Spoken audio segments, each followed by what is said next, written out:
Virat Kohli 60 ಎಸೆತಗಳಲ್ಲಿ 11 four 3 ಸಿಕ್ಸರ್ಗಳ ಜೊತೆಗೆ ಭರ್ಜರಿ ಶತಕ ಪಡೆದ ನಂತರ ಆರ್ಸಿಬಿ ತಂಡ ತನ್ನ 12ನೇ ಪಂದ್ಯದಲ್ಲಿ 6 ವಿಕೆಟ್ಗಳಿಂದ ಕೋಲ್ಕತ್ತಾ ನೈಟ್ ರೈಡರ್ಸ್ ತಂಡವನ್ನು ಸೋಲಿಸಿದೆ. ಇದರೊಂದಿಗೆ ಒಟ್ಟು 16 ಅಂಕಗಳನ್ನು ಒಟ್ಟು ಮಾಡಿದಂಥ ಆರ್ಸಿಬಿ ತಂಡ ಈಗ ಅಂಕಪಟ್ಟಿಯಲ್ಲಿ ಅಗ್ರಸ್ಥಾನಕ್ಕೇರಿದೆ. ಪ್ಲೇ ಆಫ್ ಪ್ರವೇಶವನ್ನು ಬಹುತೇಕ ಖಚಿತಪಡಿಸಿಕೊಂಡಿದೆ. 193 ರನ್ಗಳ ಕಠಿಣ ಗುರಿ ಬೆನ್ನಟ್ಟಿದ ಆರ್ಸಿಬಿ 5 ಎಸೆತಗಳು ಬಾಕಿ ಇರುವಂತೆ 4 ವಿಕೆಟ್ ಕಳೆದುಕೊಂಡು ಗುರಿ ಭೇದಿಸಿತು. ಹಾಲಿ ಟೂರ್ನಿಯಲ್ಲಿ ಮೊದಲ ಶತಕ ಗಳಿಸಿದ ಕೊಹ್ಲಿ ಒಟ್ಟಾರೆ 9 ಶತಕ ಗಳಿಸಿದ್ದಾರೆ.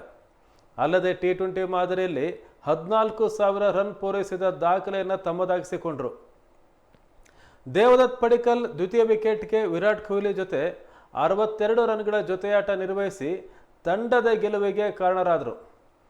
ರಾಯ್ಪುರ ಶಹೀದ್ ವೀರ್ ನಾರಾಯಣ್ ಸಿಂಗ್ ಅಂತಾರಾಷ್ಟ್ರೀಯ ಕ್ರೀಡಾಂಗಣದಲ್ಲಿ ಬುಧವಾರ ಮಳೆಯಿಂದಾಗಿ 1 ಗಂಟೆಗೂ ಹೆಚ್ಚು ಕಾಲ ತಡವಾಗಿ ಪಂದ್ಯ ಆರಂಭವಾಯಿತು. ಟಾಸ್ ಗೆದ್ದ ಆತಿಥೇಯ ಆರ್ಸಿಬಿ ಬೌಲಿಂಗ್ ಆಯ್ಕೆ ಮಾಡಿಕೊಳ್ತು ಗೆಲುವನ್ನು ತನ್ನದಾಗಿಸಿಕೊಳ್ತು.